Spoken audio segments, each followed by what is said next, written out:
Welcome back. The special primary election for the County Council District 5 seat is now a week away.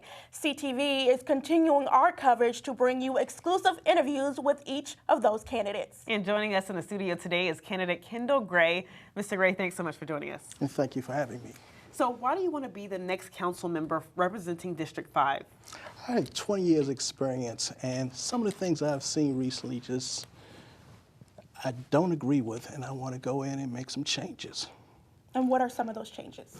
Some of the changes specifically are for our seniors. We need to make sure they are able to age in place. We need to work on our budget because we have some real issues with our budget. We actually built our budget this year partially on rainy day fund, which is basically a primary no-no. And if you know the Chief of OMB, Office of Budget Management with the county, he preaches that every day. You do not use rainy day funds on reoccurring expenses. Now, speaking of the budget, the county is facing approximately $170 million budget deficit. I know that you have some background in being an auditor, but how would you actually address that deficit, making sure that we keep some essential services?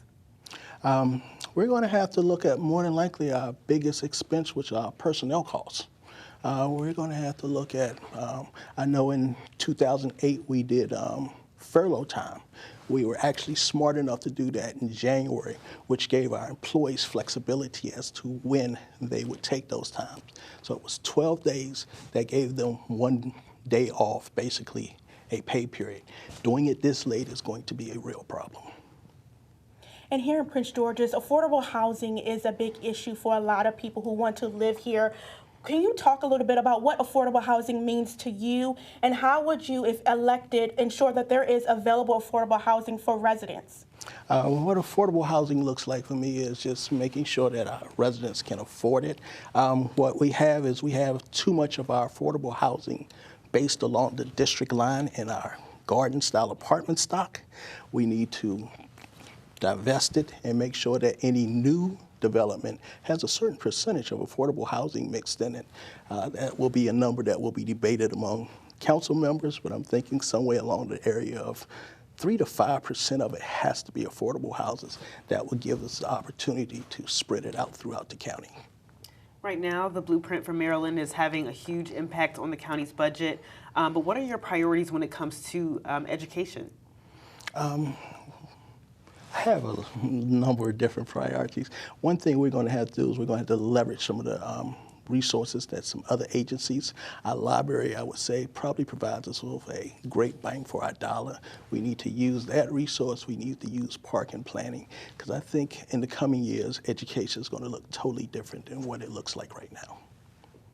And in your district, District 5, the dispute over Hospital Hill was a big issue between Bladensburg and Cheverly. Can you talk a little bit about what changes need to be made in your district, District 5?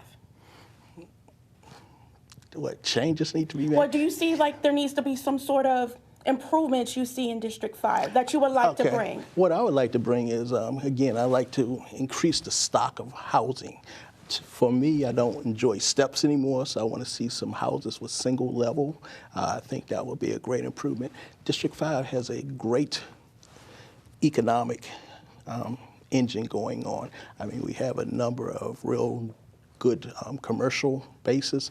We have the Landover Mall, all the jobs around there. We have Forest Boulevard. We need to make sure we protect that, make business-friendly decisions. And because businesses have a decision as to where they locate, we need to make sure that Prince George's County is the place they want to locate. And speaking of economic development, how do you actually plan to leverage economic development in District 5? Like, what actually is your plan?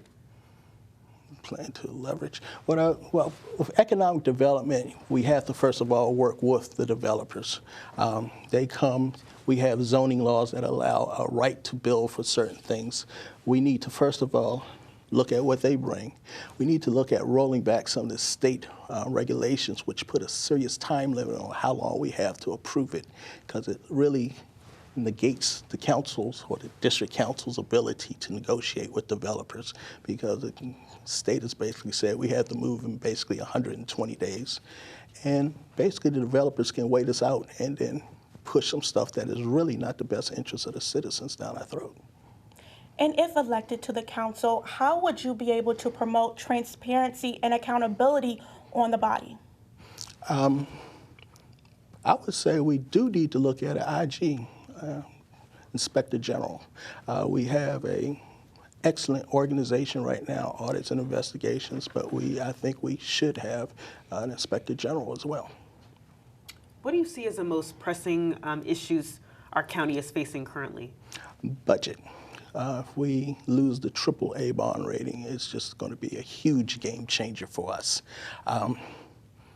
We cannot afford to have that happen, so we need to make sure we close that deficit down, do not create another one, and start actually putting money into a rainy day fund, because we have pretty much spent a huge portion of it.